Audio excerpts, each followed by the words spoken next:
when we confronted the Pakistanis. We were enraged at them, and of course their answer, the whole point was they were going to look the other way. We were going to go take them out. We had to take the body out, and we were not going to talk about it, not for a week or 10 days.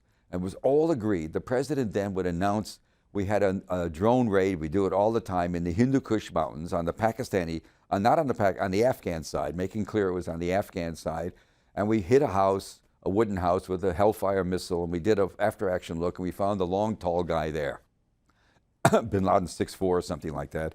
And we did DNA, and my God, we got him. And that would have been just as good. But that night, and I remember this vividly because it was a Sunday night here in Washington, and by 7:30 or 8, there were reports all over the media that the president has a special announcement to make. And by 10 o'clock, there were stories that might have to do with Bin Laden, but he didn't go public till almost 3 hours after the first word. And what was going on was a fight, because there was pressure on him, political pressure from his political advisors, not to wait the 7 or 10 days. They were very angry at Robert Gates, the Republican Secretary of Defense, whom Gates had, if you remember, Gates had been reappointed or allowed to stay by, he'd been appointed, he replaced Rumsfeld by George Bush, and he was very close to the Bush family, Gates was. And when Obama came in, he reappointed him. But 2.5 years later, there was tension inside, a Republican doing things, and Gates was very much against some of the things that happened in the operation. He thought we just should bomb the place and let it go and not jeopardize the SEALs, because if something had gone wrong and they'd been captured, they would be accused of, they had no protection. They were basically committing a war crime. He was a prisoner of war, is what the point. And they executed a prisoner of war. And they went into a country without any notice to the authorities. That's theoretically what happened. So anyway, here's what the issue was for Gates, basically, and for me as a journalist.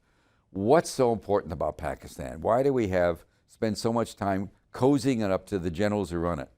It's because they control more, right now, when I wrote about it in the New Yorker in 2009, it was more than 100 nuclear weapons. And we worry about their weapons. We worry about their safety. There's a huge Muslim fundamentalist population in Pakistan.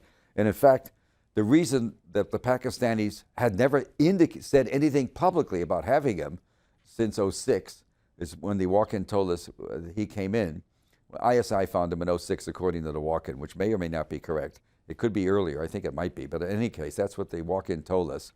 The Pakistanis kept him secretly because the public would go nuts. The public loved Bin Laden. Many elements of the public, 50%, 40% of the country, saw him as a hero. And so as long as they had Bin Laden, they could privately tell the Al-Qaeda groups and the Taliban groups in both Pakistan and Afghanistan, we got your guy. Pay more attention to us. Keep us informed. They had more control. That was their argument. The second argument they made, explanation for keeping him, is the Saudis paid him a lot of money.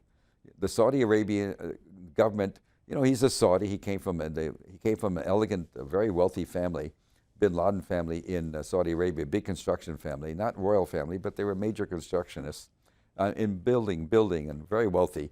And the assumption we make, and I make, is that nobody wanted an American interrogation team to talk to him.